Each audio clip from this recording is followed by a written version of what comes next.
Olá, pessoal. Estamos aqui no nosso Processando aos Sábados, que é uma iniciativa do Instituto de Computação da UFMT para as disciplinas de Informática na Educação e de tópicos especiais em Engenharia de Software, que estão aí no ensino remoto. E como nossas disciplinas são aos sábados, eu, Cristiano Maciel, e a professora Eunice Nunes estamos aí realizando esse ciclo de palestras com alguns convidados especiais. Então, agradecemos a presença de todos, em especial, agradecemos nesse momento a nossa palestrante, a nossa querida Luciana Moraes. Vou falar um pouquinho do currículo da Lu e depois eu passo a palavra a ela.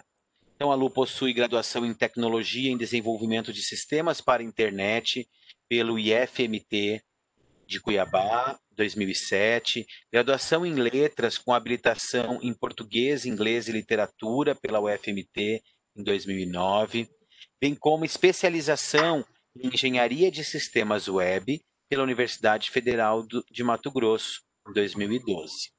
E ela fez um MBA em Gerenciamento de Projetos pela Unic em 2014.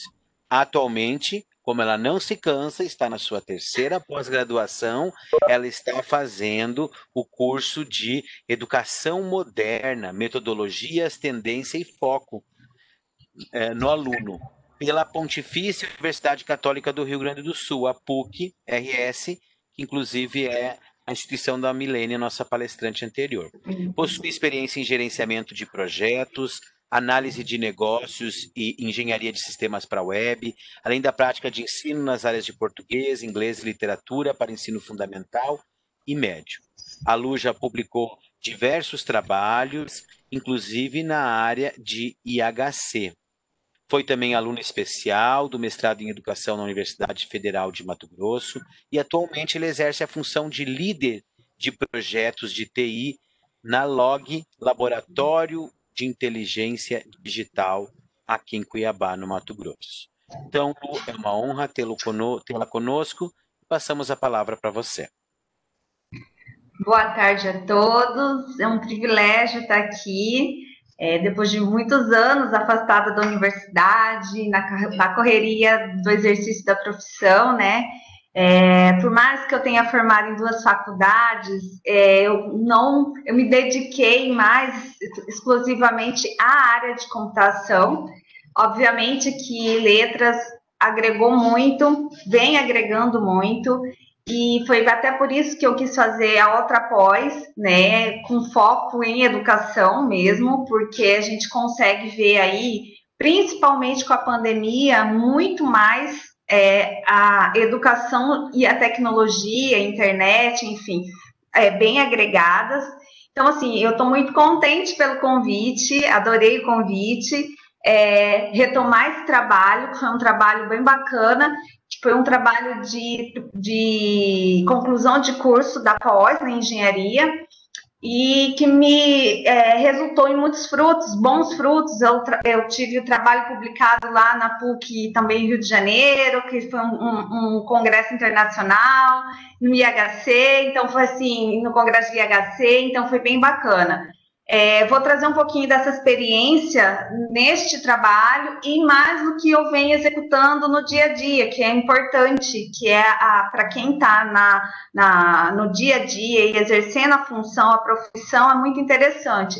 E também um pouquinho dessa experiência da educação, vou tentar fazer um paralelo aí, e trazendo toda essa experiência também da parte de vamos colocar assim, da literatura, né, do que os nossos teóricos, os nossos autores trazem e que a gente consegue sim aplicar no nosso dia a dia, a gente consegue sim aplicar no exercício da profissão, porque às vezes a gente fala, não, na faculdade a gente só fica estudando teoria, vamos ver como é que isso funciona na prática. Então, eu vou tentar fazer um paralelo aí também junto com a galera, e quem tiver alguma dúvida, no final a gente também vai poder discutir um pouco.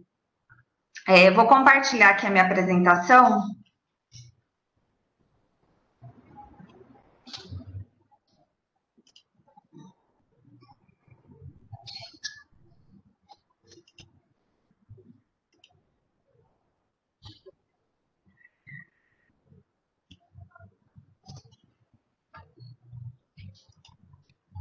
Tudo certo? Posso começar?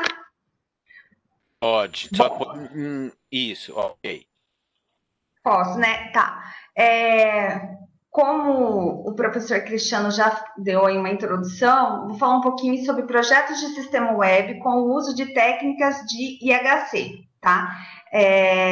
Eu sou a Luciana Moraes, né? Já foi apresentada, e a nossa agenda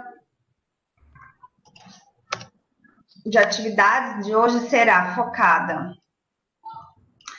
A gente vai falar um pouquinho sobre os métodos da engenharia web, a gente vai falar um pouquinho sobre a pirâmide de projeto para aplicações web, um pouquinho das recomendações para integração do projeto web com a IHC e no final das discussões para o encerramento, né?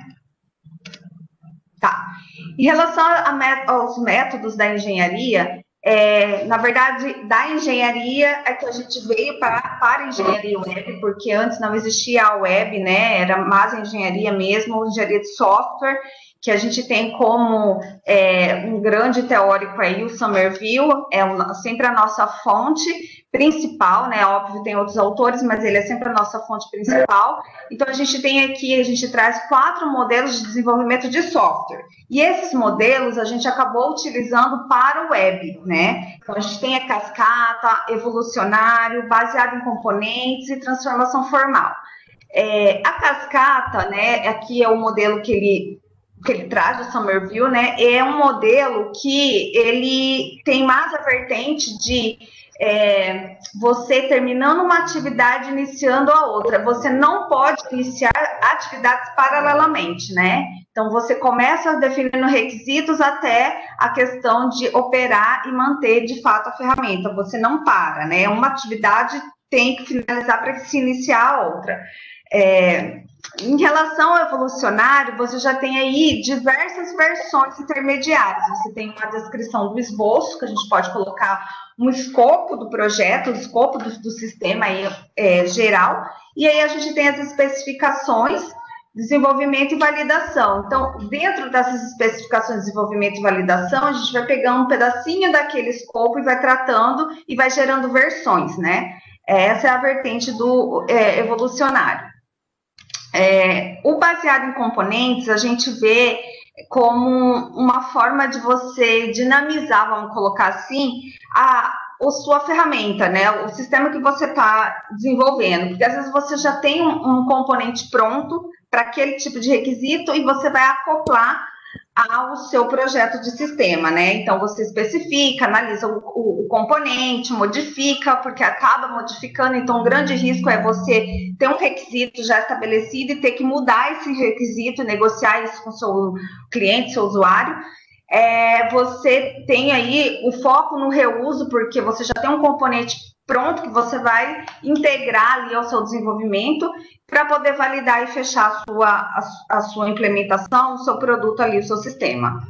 E a gente tem um modelo formal, que é um modelo assim, que utiliza técnicas em formalismo matemáticos, assim, ele vem para poder contribuir com um software muito mais crítico, vamos colocar assim, softwares, por exemplo, de ferrovias, que você tem que ter uma especificação muito criteriosa, você transforma ela, integra e testa para poder ter um resultado mais efetivo. Normalmente são softwares que não tem muito erro, bugs, né? Então, assim, para cada tipo de modelo desses 4, não tem um segredo, é um sistema que você tem que usar sempre um modelo ou outro. Não, depende muito do negócio, depende muito do que você quer, do dinamismo da sua entrega, né? E aí, assim, do tamanho também da sua ferramenta, que você adota um modelo.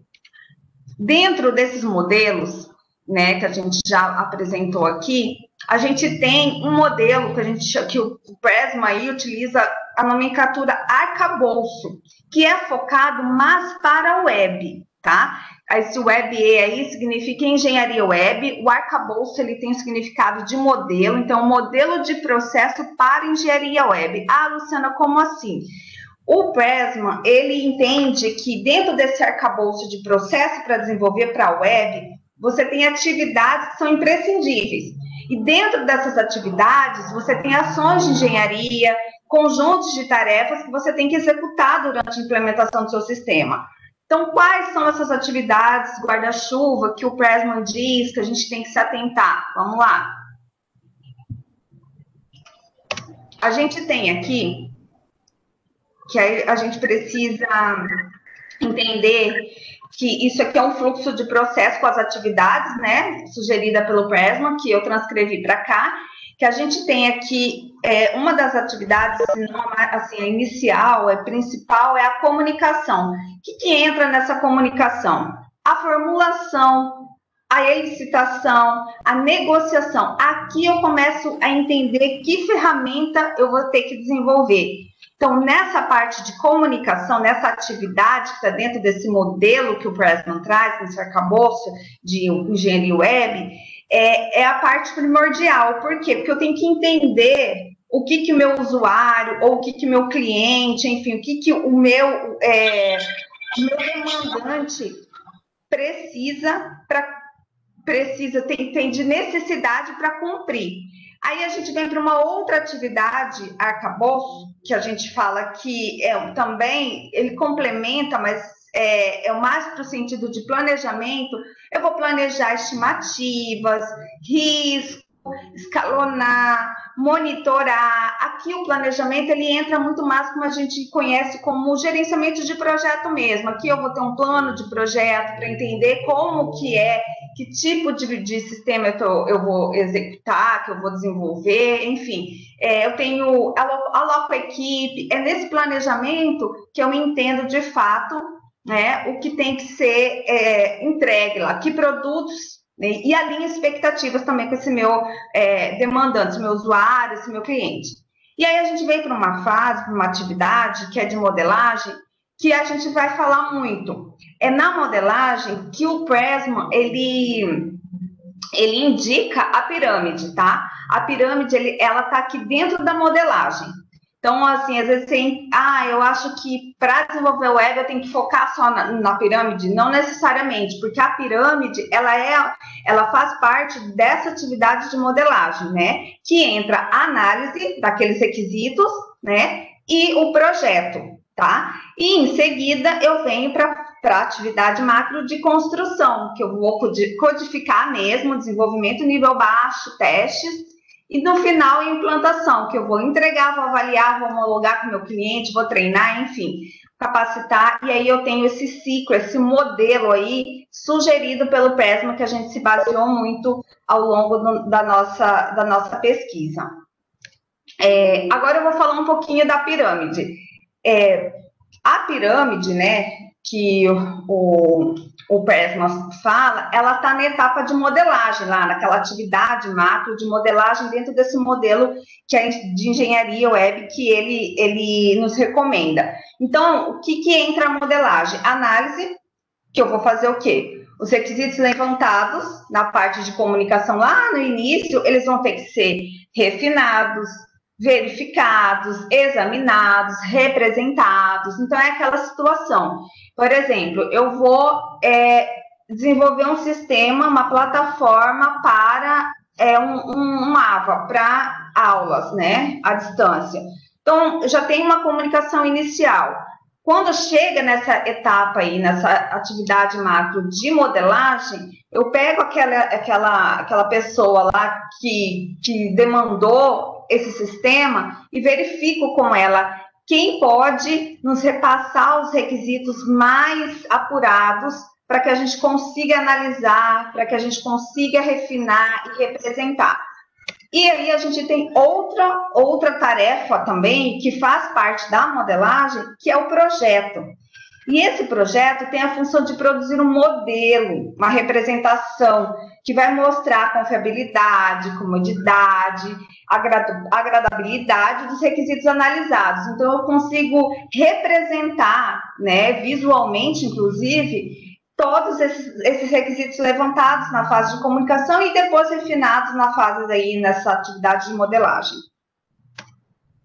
Aqui, a gente apresenta a pirâmide, na verdade, antes, em 2005, mais ou menos, o Pressman, ele já tinha uma ideia que poderia existir, de fato, um modelo aí para engenharia, e aí ele traz aqui, dentro dessa engenharia, esses projetos dessa forma que está na figura 8, né? E aí, com a evolução, com as pesquisas, com o tempo, ele foi verificando e chegou ao modelo de projeto sugerido aqui por meio dessa pirâmide, em que eu tenho aqui a tecnologia, a construção, né, a codificação, e os projetos até chegar ao meu usuário. Então, aqui, a gente entendeu, estudando muito essa pirâmide, que ela poderia ser melhorada, e aí que foi o foco da minha pesquisa, né? Então, assim, eu vou falar um pouco da pirâmide, dos projetos da pirâmide, e depois eu vou entrar na sugestão que a gente entendeu que essa fase de modelagem, específica análise e projeto, né? E mais apurar esses requisitos e validar esses requisitos, o que seria mais interessante para a gente ter sucesso na hora de entregar o produto e foco no usuário. Relatório anual de diretoria, SPC. Oi. Para SPC, eles me pedem. Oi. Posso continuar? Pode, Luciana. Acho que alguém que abriu o fogo, mas eu fechei, tá? Tá. Então, assim, a gente tem aqui, né, no modelo de projetos do web, o projeto no topo da pirâmide ali, não na base, o projeto de conteúdo, né? Então, aqui, o que tem esse projeto de conteúdo? É uma ação que vai definir o layout, a estrutura, os bolsos para todo o conteúdo que deve ser apresentado na web. Então, aqui eu vou ter que fazer uma relação entre os objetos e o conteúdo, e, assim, eu tenho que descrever de fato que informação, que conteúdo tem que ter essa aplicação, né? E aí a gente vem com outro projeto que está logo abaixo, que é de arquitetura. Depois que eu sei lá, que eu já levantei todo o conteúdo que eu preciso apresentar para esse meu usuário, que está lá no topo, lá na frente, eu tenho que representar. Então, é uma ação que tem a função de encontrar os componentes conceituais e respectivas interconexões. Então, assim, eu vou ter que pegar aquele conteúdo e distribuir dentro desse meu sistema. Então, ele tem essa função de conceito, de apresentar onde é que vai ficar, por exemplo, o menu, quais são as palavras-chave desse menu. Então, é no projeto de arquitetura que a gente consegue determinar isso. Em seguida, a gente vem para o projeto de navegação, que é uma ação destinada a representar o fluxo de navegação desses objetos, né, e de conteúdo que a gente falou anteriormente, e com foco nas funções de aplicação. Por exemplo, eu quero ir lá no Fale Conosco, então, como é que eu vou navegar dentro da minha aplicação, ou contato, quais são as palavras que tem que estar ali, bem distribuídas, de onde eu saio, até onde eu posso chegar. Então, é no projeto de navegação.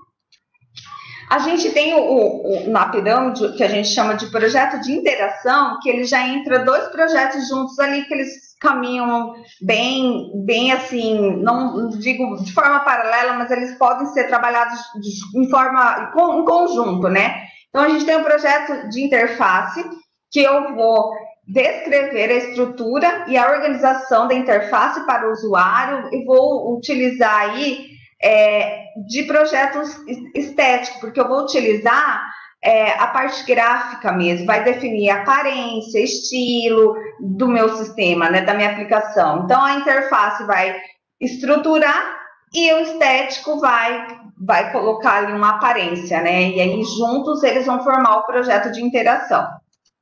Por último, né, por último não, ainda tem o funcional, mas assim, o projeto de componente é um projeto que ele não necessariamente ele é utilizado, ele só vai ser utilizado se para aquele negócio, para aquele sistema, houver a necessidade, tá? Então, assim, é uma ação que desenvolve a lógica de processamento detalhada exigida para implementar componentes que dão apoio ao conjunto completo de funções da aplicação. Então, vamos dar o exemplo aí do AVA, né? eu quero utilizar um componente já pronto para eu poder desenvolver a minha ferramenta, o meu sistema. De repente, eu vou buscar o Moodle, que é bem conhecido, que lá no passado, a gente já bem no começo da educação à distância, foi utilizado como um ambiente de aprendizagem, e aí a gente consegue analisar esse componente e fazer a integração com o sistema que a gente pretende desenvolver. Então, o PESMA sentiu essa necessidade, né, de trazer também esse tipo de projeto para poder deixar bem evidente, tudo com foco no usuário, tá, gente? Sempre com foco no usuário. E tem o projeto funcional, que é a ação que identifica o comportamento das funcionalidades que aquele sistema ele tem. Então, assim, qual que é a operação, qual que é a funcionalidade daquele formulário, daquela ação que eu tenho que executar, daquele fluxo que eu tenho que executar dentro da ferramenta. Então, é o projeto funcional que vai trazer isso para a gente. E aí a gente termina aqui com uma base que é a construção. Eu tenho aqui a minha modelagem, que é composta pela análise, né, que é refinar os meus requisitos, validar esses requisitos, e o projeto que fez essa parte de projeto, que aqui no funcional a gente entende também que seja até o próprio modelo de dados, só que eu já tenho até condições de identificar o modelo de dados para que desça já um nível da construção, né, para a construção, e eu consiga implementar aí não só o código-fonte, como o banco de dados também, já montar, enfim.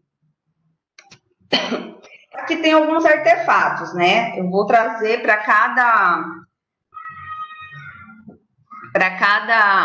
uma dessas atividades, desses projetos, uns exemplos de artefatos. Então, aqui a gente tem, dentro da modelagem, a parte de análise, onde eu vou descrever ali qual que é minha história de usuário, se a gente for utilizar metodologia ágil, ou não, se a gente for utilizar uma metodologia de documentação, né, mais tradicional. Então, aqui a gente tem um exemplo de artefato, que dentro da computação, todo documento elaborado, a gente chama de artefato. Então, aqui a gente tem um caso de uso, por exemplo, de cadastrar usuário, em que eu levanto lá na fase de comunicação, entendo, e na fase de modelagem de análise eu vou refinar e documentar isso, né? Então, aqui é um artefato de caso de uso. Aqui já é um outro artefato que a gente chama de modelo conceitual, porque, assim, com o levantamento que eu fiz, com o artefato anterior, que é o meu caso de uso ou história de usuário, eu vou conseguir identificar, por exemplo, os perfis, né, que esses usuários vão ter. E dentro desses perfis eu consigo fazer um modelo conceitual.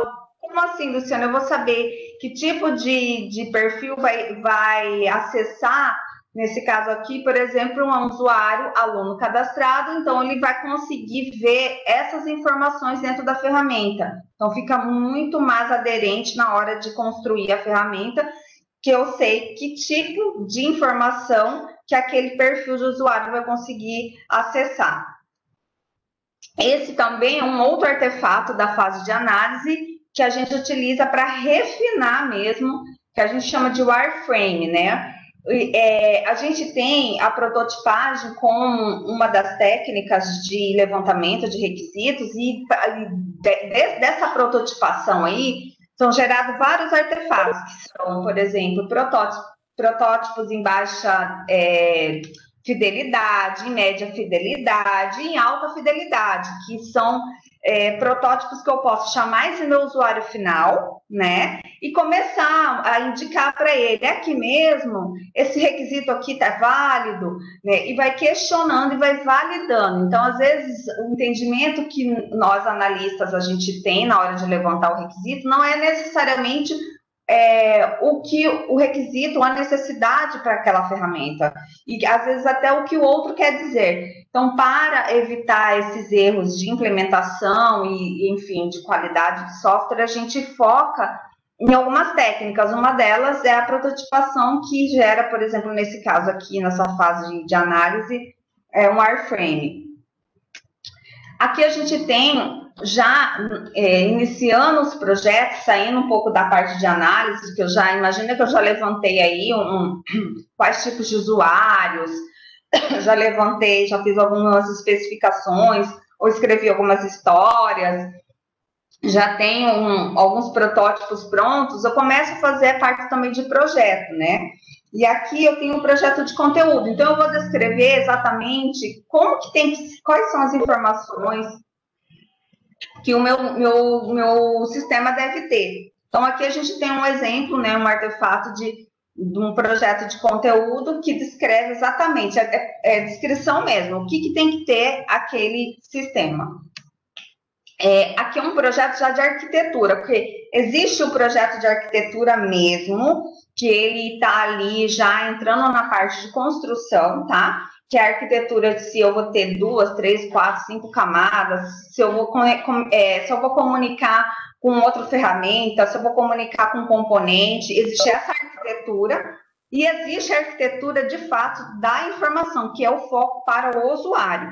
Então, aqui a gente já mostra como é que vai ficar distribuída aquelas informações do projeto de conteúdo, né? Então, a gente criou aqui um artefato que representa, né, as informações que devem existir na ferramenta.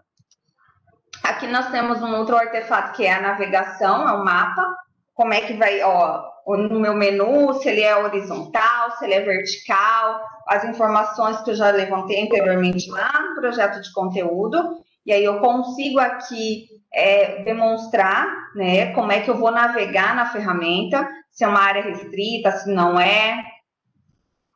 E a gente tem aqui um projeto de arquitetura também, já com wireframe, com conteúdo, tá? Só que aqui a gente coloca o protótipo aqui, ele está em média fidelidade, ou seja, ele ainda não está com cores, ele não está fidedigno. Mas aí a gente mostra, por exemplo, aqui, quais são meus objetivos principais do meu negócio. Eu quero divulgar o curso, então eu tenho que colocar informações que são pertinentes aqui no começo, para dar destaque, né, entre outros. Então, também tem a parte de como é que eu vou navegar. Então, todo esse artefato também mostra um pouquinho do conteúdo e da arquitetura da informação. Aqui já é um projeto de interação, tá? Que é a interface e a estética. Então, daquele protótipo que ele estava em média fidelidade, ele já passou por um protótipo em alta fidelidade, tá? Então, a gente trabalha aqui com não difere muito, a gente consegue validar essas informações com o usuário e verificar se é de fato, até antes de passar para desenvolvimento, se é isso que ele realmente deseja. E atende o negócio dele, né? E aqui a gente tem um outro artefato que seria de componente, que eu disse que na verdade é um mapa conceitual para representar esse componente. Aqui no caso foi utilizado o Moodle, né? E ele mostra onde está a comunicação através desse conceitual.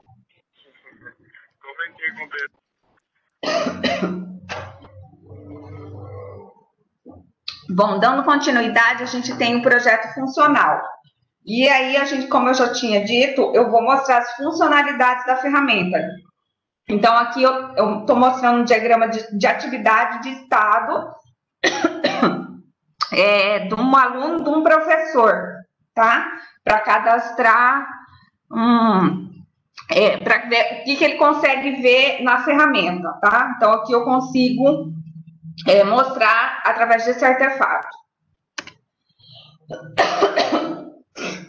Desculpe, porque é tempo muito seco. Recomendações para a integração do projeto web com a EHC. Então, aqui entra o foco do meu trabalho dentro do TCC. Depois de estudar a pirâmide, estudar a fase de modelagem, atividade macro de modelagem, por meio de análise de projeto, a gente chegou a essa proposta, vamos colocar assim, que a gente até brinca e chama ela de catavento. Por quê? Porque a gente entende que o usuário ele sempre vai ser o centro e que esses projetos, que eu já expliquei anteriormente, eles sempre vão se comunicar, tudo com foco no usuário. Então, não existe aquela coisa de o usuário estar lá na minha pirâmide, lá em cima, sem interação, por exemplo, com o meu projeto de interface ou estético. Não, ele sempre vai estar em contato com todos os projetos e os projetos entre si, né? E aí, o que a gente pensou? Lá no começo, que eu expliquei o modelo, né, o modelo de desenvolvimento para a web, sugerido para o Presmo, a gente tem lá a atividade macro, a fase de comunicação. Então, aqui a gente sugeriu 4 atividades que seriam atividades importantes para poder a gente chegar numa ferramenta com mais qualidade, numa ferramenta bacana. Então, a gente tem aqui a descrição e as regras de negócio, a gente tem os objetivos e as metas, né? A gente tem o levantamento de requisitos funcionais e não funcionais, e de conteúdo também, e levantamento do público-alvo do sistema. Para a gente ter esse êxito com a interação humano-computador, eu sempre coloco a seguinte questão. A engenharia é como se fosse a engenharia mesmo, que a gente vê aí, a construção fazendo um paralelo, que tem sempre uma briguinha entre o arquiteto e o engenheiro, é a mesma coisa, a gente tem sempre aí um atrito entre a engenharia e HC. Por quê? Porque a HC está com foco em usuário, né? Como a arquitetura, que quer mais, quer deixar um design mais aconchegante. Só que não é só isso, né? A gente tem que pensar no nível mais baixo, e o nível mais baixo, que é o nosso desenvolvimento, a codificação, tem que pensar também nesse foco, nesse usuário final. Então, por isso que, enquanto analista, a gente precisa, nessa fase de comunicação, que é a fase mais importante, se brincar, entender, de fato, qual que é o propósito desse sistema, o que, de fato, se quer no final, que produto que deve ser gerado, para que não aconteça o problema daqueles vários problemas que a gente tem em sistemas, principalmente, enfim, em vários tipos de sistemas, que de não uso. O sistema que ele é horrível, eu não consigo acessar nada, é difícil, e aí fica obsoleto, ninguém acaba usando. Uma prova disso por exemplo, hoje a Secretaria de Estado de Educação oferece as aulas online, entre aspas. Por quê? Porque a maioria dos alunos não consegue utilizar a ferramenta que o governo oferece, que é o Teams, que é a da Microsoft. Então, como ele não é fácil, não é acessível, é uma ferramenta paga, inclusive, eles não conseguem utilizar. E aí acaba que a aula que a gente está ouvindo falar aí, do ensino à distância e tal, por conta da pandemia, está sendo utilizado mesmo o WhatsApp. Então, o professor hoje tem que se virar nos 30 para dar aula por meio de WhatsApp. Por quê? Porque não tem uma ferramenta adequada para fazer isso, porque os alunos não conseguem, né, acessar. Então, é uma fase muito importante.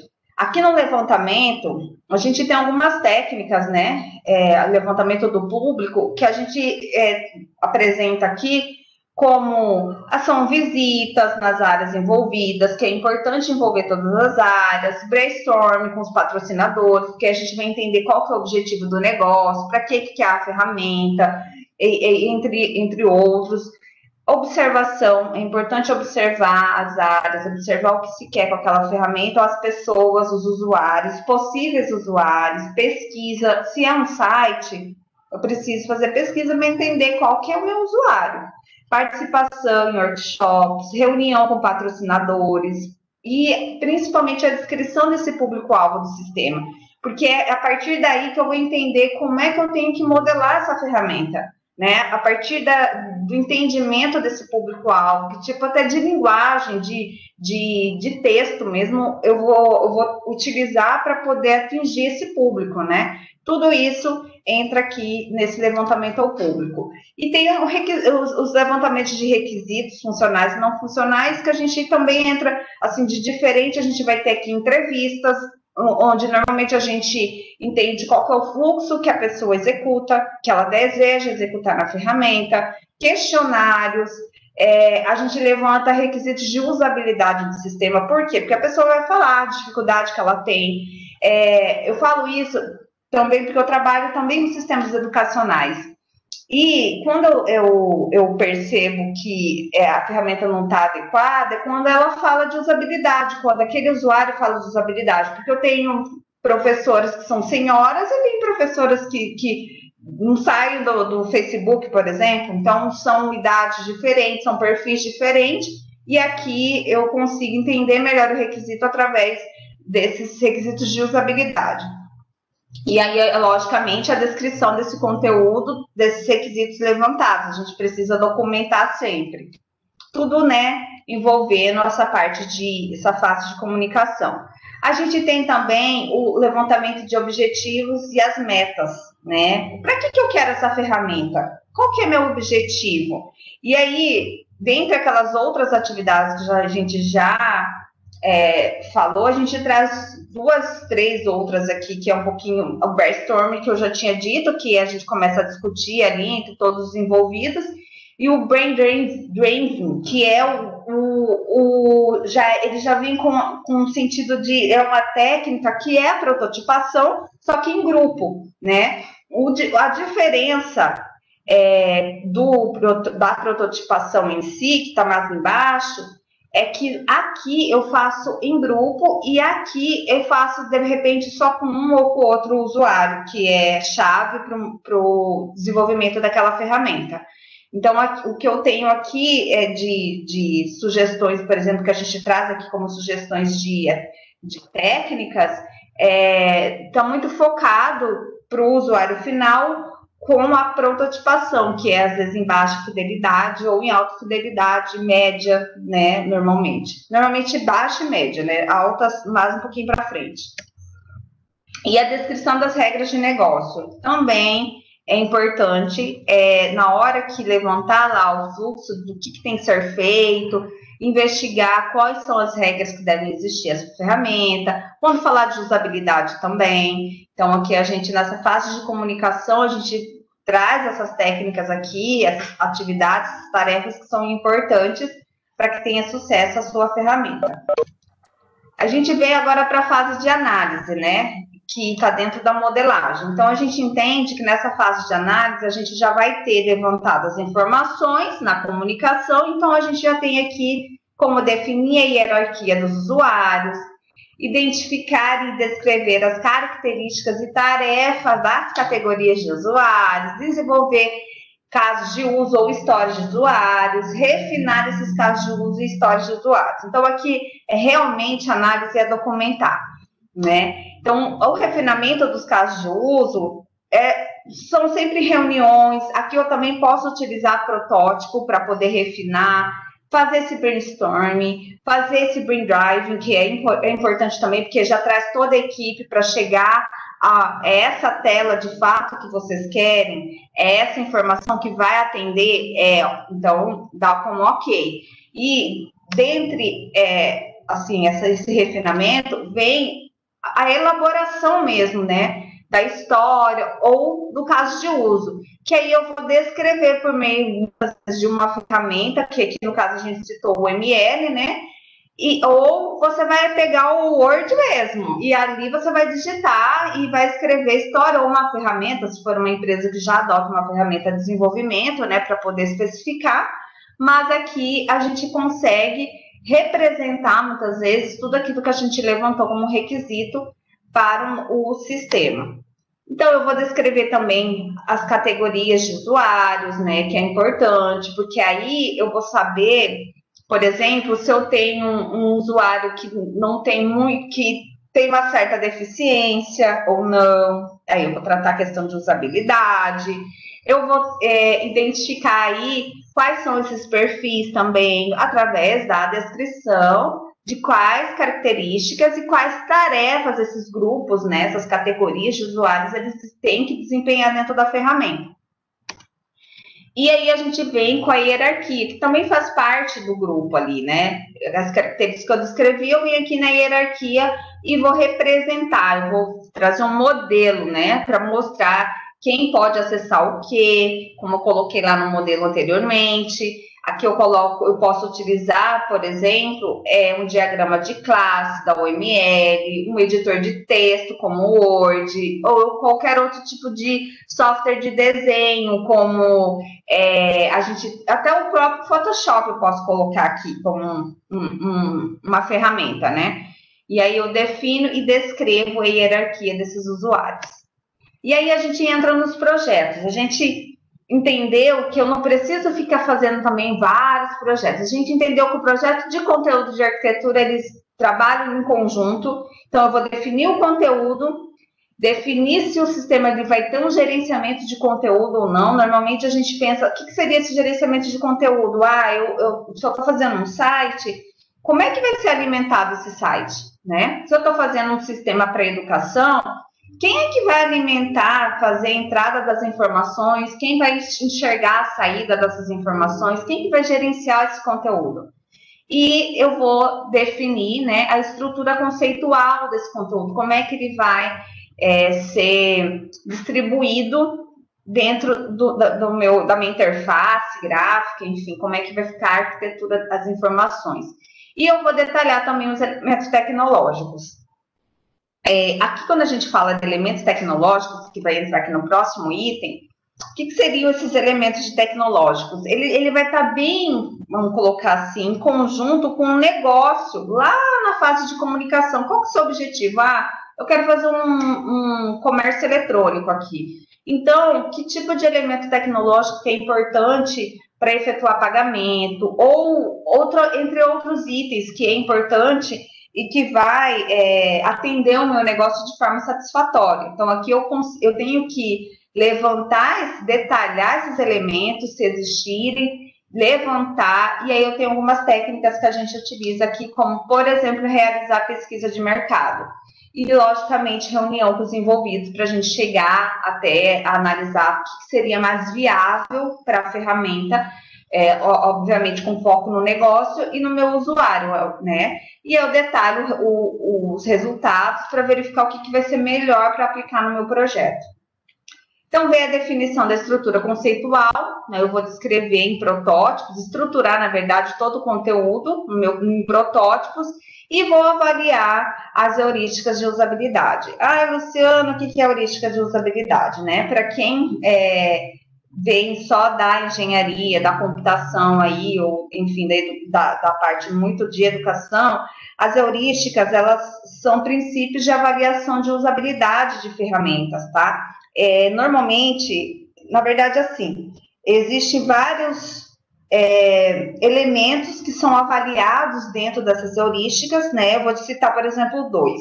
Padrão e prevenção de erro. Então, quando eu vou desenvolver uma ferramenta para a web, eu tenho que focar nesse meu usuário e as heurísticas vamos colocar assim, pontos que eu vou utilizar para validar se está em conformidade ou não com a usabilidade, acessibilidade daquela ferramenta. E as heurísticas foi criada pelo Nielsen, né, em 1990, e normalmente são conhecidas como heurísticas do Nielsen, né? Então, só para contextualizar. Então, aqui na fase de conteúdo de arquitetura, eu também avalio essas heurísticas, que são ferramentas importantes para que realmente a gente fale, olha, o meu usuário vai sair satisfeito. Além disso, a gente define se vai ter ou não o sistema de gerenciamento de conteúdo, foi aquilo que eu disse. É viável? Quem vai fazer essa alimentação? É site? Não é site? É um sistema que vai ter um professor que vai alimentar as informações ou não? É um técnico administrativo? Então, a gente realiza a pesquisa de mercado para verificar se há necessidade de um componente ou não, e a gente faz a reunião com os envolvidos para ver se atende à necessidade deles em gerenciar esses conteúdos. E, por último, a definição do conteúdo. Então, aqui é realmente descrever os elementos, né? Conforme a fase de comunicação. Inclusive, aqui a gente inclui os erros. Até mensagem de erro a gente coloca aqui nessa fase de definição de conteúdo, tá? Eu vou descrever ali, usar metadados para melhorar a organização, a visualização da minha ferramenta, para distribuir melhor o negócio também. Eu estou falando sobre educação, eu coloco aluno, cadastro de aluno de um lado e matrícula do outro, que não tem nada a ver, histórico está dentro de um menu lá embaixo, escondido, que você nunca consegue achar. Então, assim, aqui no projeto de conteúdo e arquitetura que as coisas, o negócio vai estar bem estruturado e as coisas vão andar melhor. E a gente tem aqui a parte de projeto de navegação, que é o mapa de navegação, onde eu vou navegar dentro do sistema. Eu vou definir a semântica de navegação e a sintaxe também de navegação. Então, aqui a gente tem algumas dicas, né, de sintaxe. Eu vou ter um menu vertical, horizontal, né, se eu vou... Quais são os meus objetivos de usabilidade do sistema, que eu vou avaliar também a questão das heurísticas, que tipo de menu, né, já falei, mas assim, qual que é a semântica, qual tipo de linguagem que eu vou utilizar, que a gente chama de rótulos dos sistemas, quais são os termos, né, que o meu usuário final vai conseguir entender, né, tudo isso é importante. E um mapa de navegação, que eu até deixei aqui uma sugestão, onde você pode criar um mapa, né, normalmente é utilizado o diagrama de classe para mostrar que por perfil ou por grupos de perfis, né, quem é que pode acessar que conteúdo e como que ele pode navegar dentro da ferramenta. E, por último, a gente tem o projeto de interação, que entra tanto a interface quanto a estética, que a gente vai detalhar as tarefas dos usuários, vai elaborar os protótipos, normalmente em baixa ou média, já para alta fidelidade, vai fazer os relatórios das mensagens, como é que tem que aparecer essas mensagens para o usuário, vai fazer o projeto gráfico, que é colocar realmente cor, a fonte, tipo de fonte, e aplicar os critérios que mais importante de usabilidade, acessibilidade e internalização, porque quando a gente trabalha com sistema, a gente, querendo ou não, a gente está executando ali um processo, né? Eu vou fazer minha matrícula. É um processo que vai gerar no final um produto que é minha matrícula feita, né? Esse é o meu objetivo. Então, quando a gente coloca aqui internacionalizar, é no sentido de você conseguir entender quais são as informações que estão ali e você conseguir navegar de forma bacana dentro da ferramenta. E a gente vai fazer a avaliação dos layouts em alta fidelidade junto ao usuário final, junto ao demandante, né? Então, aqui a gente também tem as várias atividades que podem envolver para efetuar essa avaliação em alta fidelidade. Normalmente, você faz reuniões, né, para poder fazer a validação. Aplicar critérios, a gente tem os objetivos lá do começo, que eu falo qual é o seu objetivo de usabilidade. Aqui a gente vai falar, vai verificar, e aí, foi atendido ou não? Vai aplicar as heurísticas, os padrões, porque existem padrões, dependendo do sistema que você faz, ainda tem padrões que o governo, né, trabalha, que você tem que cumprir, né, tem tudo isso. Aqui a gente tem questão da elaboração do projeto de gráfico, que aí sim eu vou ter que colocar paleta de cor, tipografia, eu vou inserir realmente, vou dar vida àqueles conteúdos, né? Então, assim, eu vou analisar o contexto de trabalho dos envolvidos. Eu posso, um restaurante, por exemplo, que tipo de cor que eu vou utilizar para aquele cenário? Um sistema enfim, só para divulgar uma informação ou não. Aqui eu tenho que operar de fato. Então, aqui a gente consegue fazer essas atividades para trazer um projeto bem bacana, um projeto gráfico. Aqui também a parte de relatórios de mensagens, aqui a gente descreve, faz reuniões com os envolvidos, analisa o contexto, porque se eu estou, por exemplo, atingindo um público de ensino médio, e um público de ensino fundamental, a linguagem ela tem que ser diferente, né? Se eu estou atingindo um público da iniciação que nem foi alfabetizado, e eu preciso ter um jogo ali, um sistema educacional, eu também tenho que pensar nesse meu público. Será que se eu colocar um ícone aqui, uma imagem que seja bacana, não vai ser mais entendível do que se eu colocar um textão? Então, tudo isso a gente analisa aqui nesses relatórios das mensagens. E as elaborações de protótipo, que a gente acaba fazendo para validar com o usuário, né? E verifica se está ou não atendendo a necessidade dele. E assim, por último, eu vou detalhar as tarefas dos usuários, que todas essas atividades, elas vão, juntas, elas vão produzir um projeto de interação que seja mais aderente à necessidade desse meu cliente, né? Então, aqui a gente coloca elaborar, depois de definir e detalhar as tarefas dos usuários, quais são os artefatos que eu posso gerar. Então, eu consigo categorizar aqui os usuários e eu consigo utilizar diagramas para poder representar esses meus usuários, e aí eu consigo determinar o que seria mais interessante na hora de prototipar. É uma atividade complementando a outra para que o projeto de interação seja de fato eficaz, eficiente para o negócio. O de componente, como eu já disse anteriormente, ele pode ou não ser utilizado. Então, eu vou fazer uma análise, uma descrição e uma análise daquele componente. Vou verificar um modelo de integração, porque eu vou ter que integrar com o meu sistema. E eu vou ter que fazer pesquisa de mercado. Será que é aderente de fato? Será que eu não vou perder mais tempo, né? Será que de fato tem um reuso ou não? Então, a gente tem aqui também algumas atividades que envolvem, que é analisar a viabilidade.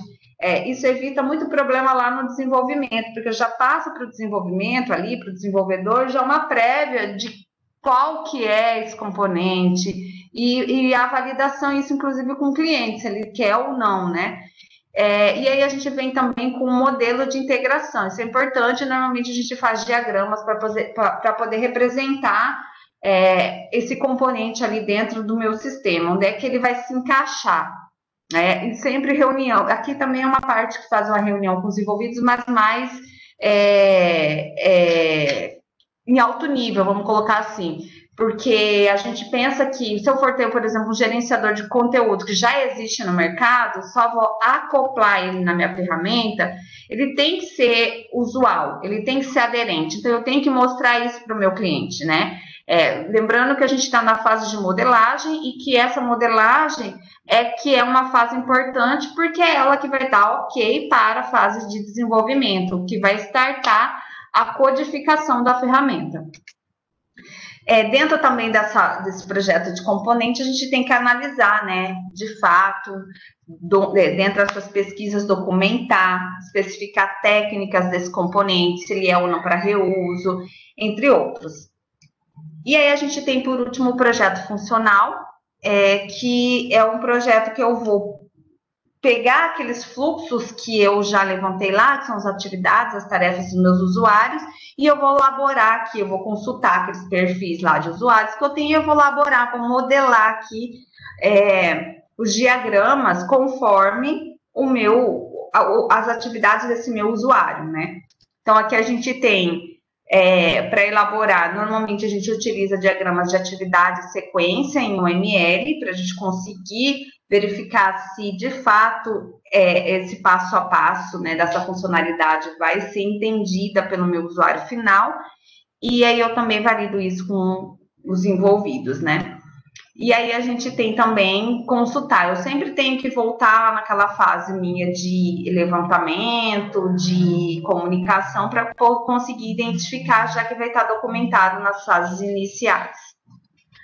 E assim, esses foram, né, os pontos que eu queria trazer para vocês.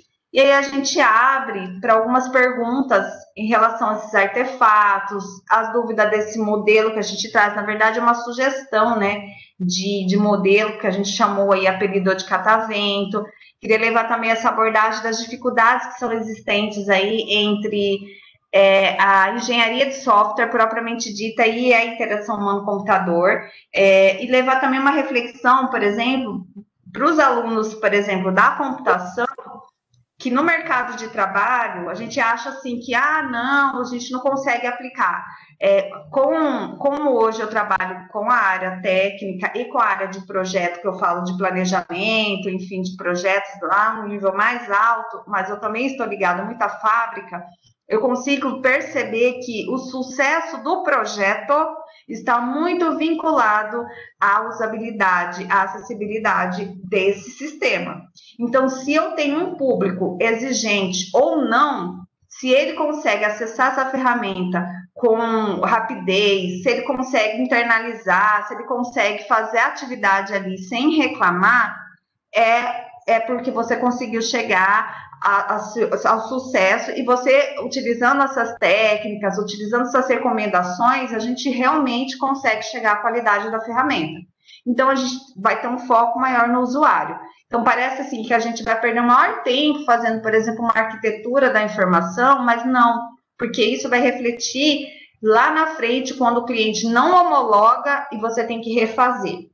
E do ponto de vista do pessoal que é da informática na educação, é conseguir ter essa criticidade, no sentido de olhar e avaliar aqueles softwares que, às vezes, a gente entende aí que o software, a instituição vai lá e implanta um software e fala, você tem que usar.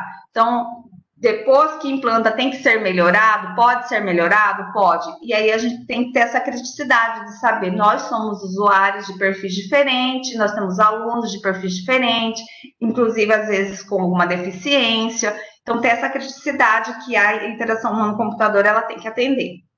E é isso. Se tiverem alguma dúvida, aí eu vou deixar o slide aqui, que é o slide que a gente trabalhou, né, ao todo na nossa apresentação. E aí, se vocês quiserem tirar alguma dúvida.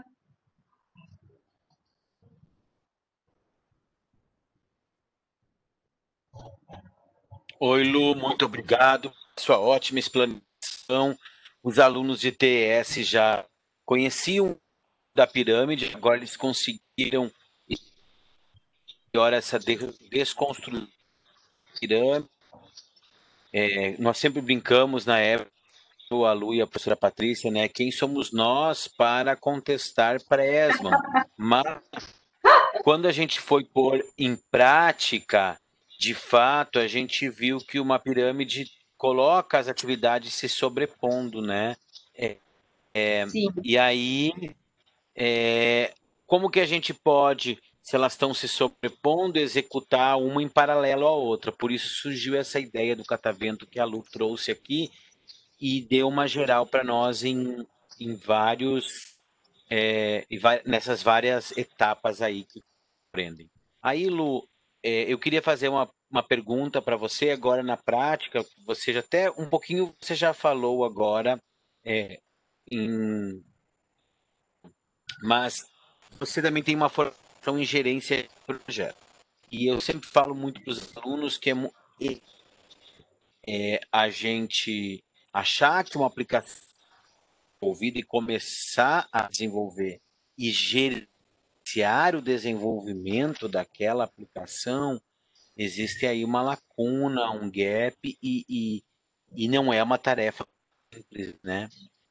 Porque você tem que escalonar o modelo, pode ter numa gerência de projeto usando diferentes projetos, usando diferentes modelos, e que falasse um pouquinho como que você tem visto isso hoje no mercado. Então, no mercado, o que acontece? Existe uma expectativa muito grande do cliente quando se fala de software, porque tudo é tecnologia. E então, assim, tem vários tipos de dispositivo hoje. Então, quando você fala de desenvolver um sistema, tem que ter um app junto, né? Tem que ter aí responsividade, que a gente fala que a mesma interface que eu vou ver aqui no meu computador, você vai ver numa tela muito maior, o outro vai ver numa TV e o outro vai ver num celular de um tipo e o outro vai ver no celular de outro tipo. Então, a gente tem toda essa diferença.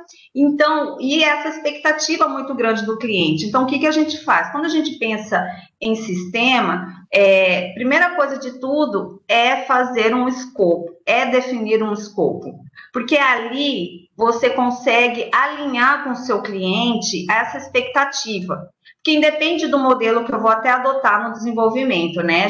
Nesse momento a gente nem pensa em que modelo, nem em que equipe, a gente pensa mais entender que vamos colocar ali a parte mesmo de comunicação, é entender o que ele quer e aí começar a planejar. E nesse planejamento, fechar um escopo o mais aderente possível. Por quê? Porque você vai alinhar a expectativa neste momento do seu cliente.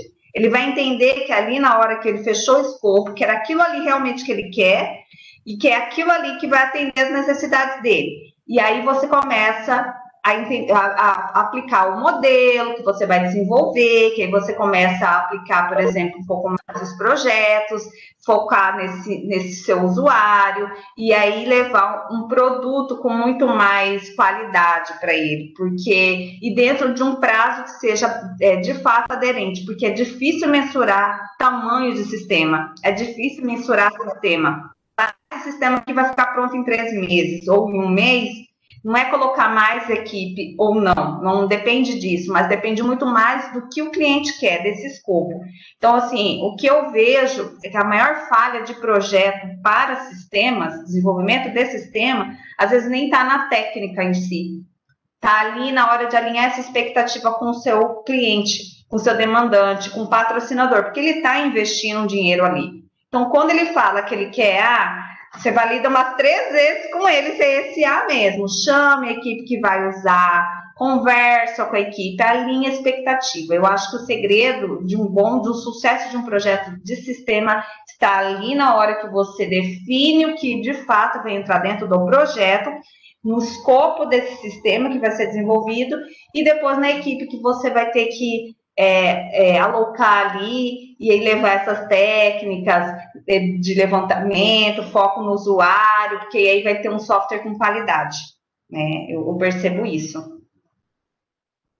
Bom, inclusive, né, eu tenho nos slides meus de engenharia uma referência que diz que 70% dos projetos que falham, em torno de 70%, dos projetos que falham é por falta realmente de um bom levantamento de requisitos nessa fase inicial em que você tem que alinhar aquilo que você de fato vai fazer, né? Por isso na engenharia de software não é diferente, e além dos funcionais e não funcionais para a web, a gente tem os de conteúdo, né? Como você reforçou aí para a galera, e isso é muito importante. Essa citação que eu faço é uma citação antiga, eu acho que de 80 e poucos, mas a sua prática agora também vem reforçar o que eu digo para os alunos. Esse continua sendo um problema atualmente. E você falou uma coisa que eu, essa semana, discuti, que é algo que tem sido falado bastante, que é o gerenciamento de expectativa, né? Porque essa é uma fase um tópico da área de gerência de projetos que tem sido muito falado, que é gerenciar as expectativas. Tenho refletido muito sobre isso. Então, obrigado mesmo. Tem mais aí? Se alguém tem algum questionamento? Eu tenho, Luciana. Parabéns aí pela palestra. Obrigada pela presença. É muito importante ver toda essa pirâmide e todo o papel desse conjunto dentro de um grande projeto de software, porque a gente entende que todas essas etapas elas completam o todo e, consequentemente, a qualidade do produto final. Mas aí me vem algumas questões que a gente vivencia na prática, né, com as equipes de TI e as áreas de negócio. Corporativo, fugindo um pouco dessas equipes que nós aqui, né, estamos mais acostumados, que é do serviço público, da nossa área de negócio, são clientes aqui internamente mesmo dos órgãos públicos, o que acontece? No cotidiano, a gente acaba sempre nos deparando com as demandas urgentes, entre aspas, né? É urgente, às vezes não é nem tão importante, mas é urgente. E nós temos as equipes que estão lá desenvolvendo seus projetos que foram priorizados, seguindo todas essas fases de projetos e artefatos que são tão importantes, mas muitas vezes são interrompidos por demandas urgentes, né? Ou seja, os prazos acabam ficando comprometidos, as pequenas entregas do corporativo tem lidado com esses desafios. Realmente, professora Eunice, são grandes desafios. O que a gente entende? A gente entende em duas situações. Quando você tem uma equipe que mantém e uma equipe que constrói, né? Obviamente que, às vezes, você vai ter que utilizar a mesma equipe para tudo, para manter e para construir. Então, normalmente a fábrica utiliza a metodologia ágil. E dentro dessa filosofia ágil, tem lá os eventos, como a reunião diária, como tem a reunião de planejamento. E aí, quando a gente chega lá, nessa fase de comunicação, e levanta todos os itens que tem que conter o sistema, bonitinho, a gente acaba criando releases, né? De 15 em 15 dias, dentro da minha metodologia ágil, eu tenho que entregar um pacotinho desse sistema, né? E aí a gente acaba entregando aquele pacotinho. Surgiu alguma demanda. Na minha janela de 15 dias, dentro daquela minha equipe, eu já tenho que prever, lá quando eu fiz o planejamento desses 15 dias de trabalho, que a gente chama de sprint, eu já tenho que prever se pode ou não acontecer algo que é um risco, né? Pode ou não, é uma hipótese. Então, a gente já deixa, por exemplo, uma janelinha ali de tempo para alocar 2 ou uma pessoa para poder atender essas demandas urgentes, que normalmente são demandas que não é de desenvolvimento, é uma demanda que vem para corrigir, para algum bug ou é alguma evolutiva. Vamos supor, eu estou entregando ali, homologando com o cliente, ele fala que ele não quer, que tem que entrar em produção em 2 dias e isso tem que ser resolvido. Aí você tem que voltar e aquela equipe tem que ter essa janela para poder resolver aquele problema. Então, a gente vem trabalhando de uma forma que tem que entender esses riscos e de acordo com o que a gente tem de sistemas para manter e desenvolver, né? Se a gente já entregou o sistema lá pronto ou se eu ainda estou desenvolvendo a ferramenta, ou se eu tenho condições de ter 2 equipes, uma para manter, outra para evoluir, outra para construir. Então, tem tudo isso. A gente vem trabalhando e outra coisa também que faz parte desse mundo corporativo é o que o professor Cristiano acabou de falar, é saber administrar essa expectativa, porque às vezes essa demanda vem de urgência, nem vem de uma pessoa que realmente vem por uma vaidade, né? Então não é, como que eu posso te dizer, vem por uma vaidade, não é de fato importante. Então, a gente tem que saber analisar e levar para o patrocinador. Olha só, nós temos aqui planejado, conforme plano de projeto, a entrega daqui 10 dias deste item aqui, dessa funcionalidade. Vai ser interrompida pela equipe para atender essa outra demanda. Tudo bem? Tudo. Documenta e alinha a expectativa. A gente acaba fazendo dessa forma. Para a equipe técnica é ruim? Porque você está aqui no meio de um processo, né? Às vezes você tem que parar para poder atender uma outra demanda, mas a área de TI tem dessas, então a gente acaba que não tem jeito, tem que ser aderente, né? Tem que conseguir, entrar ali e conseguir cumprir as expectativas do cliente. Não adianta ser resistente, falar que não vai fazer, não. Tem que saber negociar. Legal. Tem que ter esse jogo de cintura aí, tem que ter esse jogo de cintura de multi-atividades, né? Como você disse, porque a realidade de ter aqueles não é a realidade das empresas e nem acho que nem da iniciativa privada e nem do serviço público. E aí a gente precisa sempre estar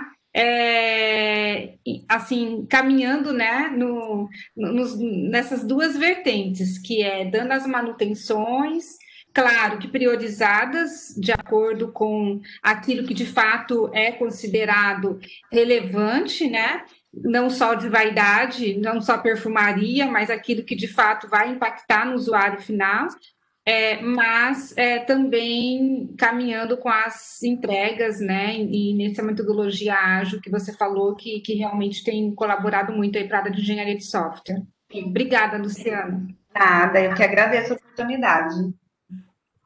Lu, esse ponto que você falou, né, aí respondendo a pergunta da Eunice, também eu refleti aqui o que você falou da vaidade, eu gostei do termo que você usou, que é muito ali da pessoa, acho que podia ser isso, e ela vem com uma mudança de requisito, porque ela acha aquilo, mas de fato não é uma decisão do cliente em si, mas de uma pessoa, às vezes, que manipula o cliente.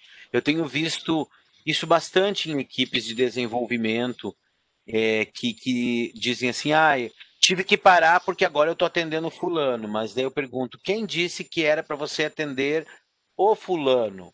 Se a sua prioridade é o ciclano, é o projeto B nesse momento. Mas é muito delicado, né? É uma questão realmente que envolve muito a gerência do projeto. Por isso que a gente sempre diz que uma engenharia de um software compreende a análise, o projeto, a implementação, os testes e a evolução. Ela está ligada na empresa a toda uma gerência de um projeto, que a gente tem que entender as duas coisas junto para a gente não entrar em ciladas como essas que a Lu bem demonstrou aí. Então, não sei se alguém mais tem alguma dúvida, Garota Silenciosa. Espero que muitos elogios aqui para você. A sua fala, Aqui Luciano. está o meu e-mail.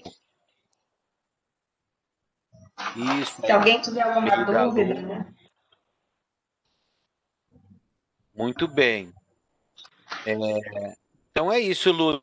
Mais para final para você antes da gente fazer o encerramento. Tá, bom, Cris, eu queria agradecer tanto você quanto a professora Eunice. Dos últimos anos para cá, eu fiquei muito bem mesmo envolvida com grandes projetos em vários segmentos. Então, profissionalmente eu cresci bastante e foi bem assim desafiador. Está sendo desafiador, ainda mais agora que eu estou mais focada ainda para a gestão de projetos, mas o negócio em si, que é o sistema, a gente nunca pode perder. Então, eu sempre estou com um pezinho lá na fábrica, eu fico lá na fábrica, né, passeando, enfim. Então, assim, eu gosto muito de compartilhar todo esse conhecimento, né? Então, assim, é bem bacana, porque são experiências que hoje, quando eu vou, que é como gerente de projetos e como líder de projetos, eu ajudo muito a alocar, a montar equipes. Então, eu percebo muito na hora de fazer entrevista com os candidatos que existe um pouco desse discernimento, né, da academia com o mercado de trabalho. E, assim, eu consegui muito bem ter esse discernimento, ainda bem, porque eu consegui pegar muito bem o que está na teoria ali, o que os teóricos dizem, e trazer um pouco disso para a prática, para o dia a dia, com o intuito de realmente ter um foco na qualidade. Porque hoje o que a gente mais vê é falar mal de sistemas e, enfim, criticar muito, né, a área. E assim, e os profissionais são assim, saem da faculdade às vezes sem um pouco desse discernimento. Então, o que a gente puder levar, agregar nas universidades, né? Não só nas universidades, mas no mercado em si, a gente vem trazendo. Então, assim, eu que agradeço a oportunidade, meu e-mail está aqui para quem quiser alguma. Até mandar currículo eu aceito, porque eu sempre estou em busca de pessoas. Então, o meu e-mail está aqui. Qualquer dúvida, qualquer consideração, eu demoro às vezes, mas eu respondo, né? Então é isso. Muito obrigada e quando precisarem, eu estou à disposição. Ótimo, Lu. E nós que agradecemos, eu e Eunice, imensamente. É um prazer tê-la de novo. Sempre é um prazer ter um aluno ou uma aluna que tenha passado pelo IC conosco, como nós temos lá também ou os alunos nossos de C, como o Diógenes, o Luan, e todos os nossos alunos das disciplinas e professores, como a Luciana, é sempre bom estar todo mundo sempre junto, né? Espero que a gente consiga retomar alguns outros trabalhos. Nós não esquecemos de você, também não esqueça de nós. Sempre estamos à sua Tá disposição. bom. E fique Tá feliz ok. que você Valeu. também. Obrigado, Luiz. E ficamos felizes que você também convida os alunos a enviar currículo, também é uma coisa importante quando a gente abre essas palestras, como trazemos a Milene, que diz quem quiser fazer mestrado, doutorado, disse que o tema de pós dela está acolhendo, assim como você vem nos dizer a importância da gente estar aliando teoria e prática e nos trazer também a proposta que os alunos podem enviar currículo. Então, muito dito isso, então, do Processando aos Sábados. Muito obrigado a todos.